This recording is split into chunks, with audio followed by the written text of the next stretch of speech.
વાવથરાદમાં કેટલીક સરકારી યોજનાઓ માત્ર કાગળ પર જ રહી ગઈ હોય તેવા દ્રશ્યો જોવા મળી રહ્યા છે. સરકારે ગરીબોને પાકું મકાન આપવાના મોટા દાવાઓ પોકળ સાબિત થયા. રામનગર વિસ્તારમાં અનેક પરિવારો છેલ્લા 6 વર્ષથી ખુલ્લામાં રહેવા મજબૂર બન્યા છે. સરકારના ચોપડે કદાચ આ પરિવારોને મકાનની સહાય મળી ગઈ હશે, પણ જમીની હકીકત એ છે કે અહીં રહેતા પરિવારો માટે ન તો પીવાનું ચોખ્ખું પાણી છે, ન તો વીજળી કે પાકો રસ્તો નથી. સૂર્યાસ્ત થતાં જ આ વિસ્તારમાં ઘોર અંધકાર છવાઈ જાય છે. રાંધવા માટે ગેસ નથી તો પીવા માટે પાણી મેળવવા પણ વલખા મારવા પડે છે. ઉનાળો હોય કે ચોમાસું, આ પરિવારો માત્ર પ્લાસ્ટિકના તંબુના સહારે જીવી રહ્યા છે. થરાદ નગરપાલિકાના ચીફ ઓફિસરે પોતાનો બચાવ કરતા કહ્યું કે આવાસ યોજનાના મકાનોને મકાન માલિકે જ બનાવવાના હોય. પાલિકાના કોઈ પણ મકાન માટે કોન્ટ્રાક્ટર નથી આપતા. ચીફ ઓફિસરના નિવેદનથી ગરીબોની આશા પર પાણી ફરી વળ્યું.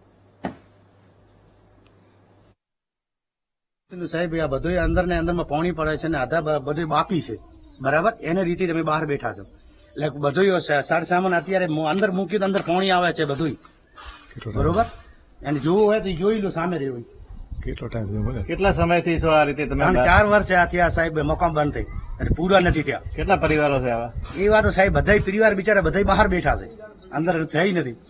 દ્વારા જે પ્રધાનમંત્રી આવાસ યોજના છે એમાં સ્ટેજ વાઇઝ નક્કી કરેલા છે.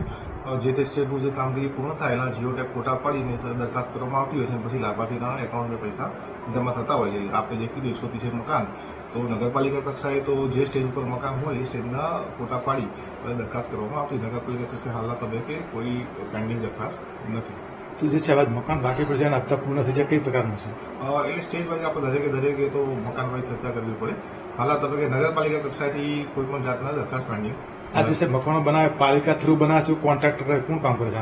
નહીં, એ તો નગરપાલિકા દ્વારા તો પ્રધાનમંત્રી આવાસ યોજનામાં નક્કી કરવામાં આવતા હોય છે અને લાભ આપવામાં આવતો હોય છે. નગરપાલિકા પોતા દ્વારા કોઈ કોન્ટ્રાક્ટર રોકવામાં આવતા નથી.